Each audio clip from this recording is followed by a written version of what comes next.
V letošnjem letu praznujete častitljivih 145 let in potekajo številne priprave na trenutke, ki jih preživljate prav v teh dneh.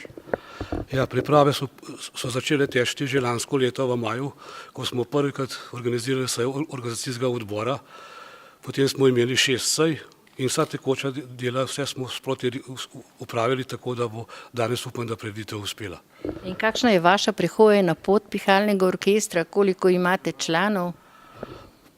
Članov imamo okrog 56 članov imamo, enkrat nas je več, enkrat imamo manj, ampak nekako okvirna številka je pa 56.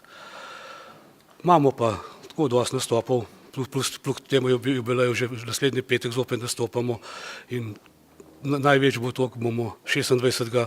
septembra tega leta vrnili obisk v Nagoldu v Nemčiji.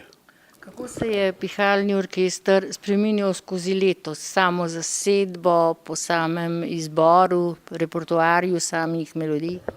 Ja, pihalni orkester se je dosti spreminjal in po številu članov in po repertoarju.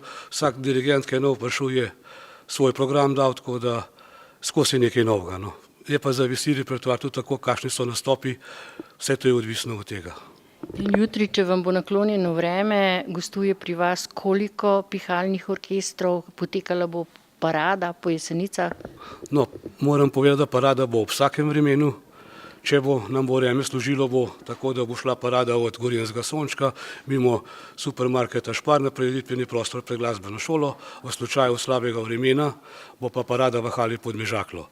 Nastopilo bo 9 orkestrov in sicer 2 iz pobratene občine Jesenice in pa po 30 letih se bomo zopet srečali orkestri Slovenskih železarn.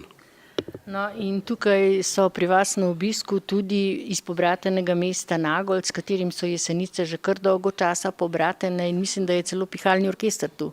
Tako je. Pihalni orkester Nagold je danes naš gost in je že imel sedaj pol ure pred našim koncertom koncert tukaj pri nas. Na Jesenicah imamo letos kar nekaj teh okroglih obletnic in z veseljem seveda slavimo vse te obletnice, visoke obletnice, jubileje, ki v bistvu pričajo tudi o tem, da imamo na Jesenicah zelo bogato našo tradicijo, pa ne bo to na področju ali podjetništva ali pa seveda kulture in seveda danes na glasbenem področju, ker bomo si vsi skupaj pogledali slavnostni koncert pihalnega orkestra Jesenice Kranjska Gora. Občina Jesenice je že dolgo časa pobratena z mestom Nagold iz Nemčije in prav v teh dneh gostite tudi člane pihalnega orkestra in ekipo iz Nagolda. Ja, zelo smo veseli, da so nas obiskali naši prijatelji iz Nagolda, iz Nemčije. So danes že odigrali pihalni orkester njihov, da je že odigral promenadni koncert tukaj na Trgu Toneta Čufarja. Veselimo se tudi jutrišnje parade, slavnostne parade 9 pihalnih orkestrov iz Slovenije, Avstrije in iz že omenjenega orkestra iz Nemčije in seveda na ta način bomo vsi skupaj praznovali ta lep jubilej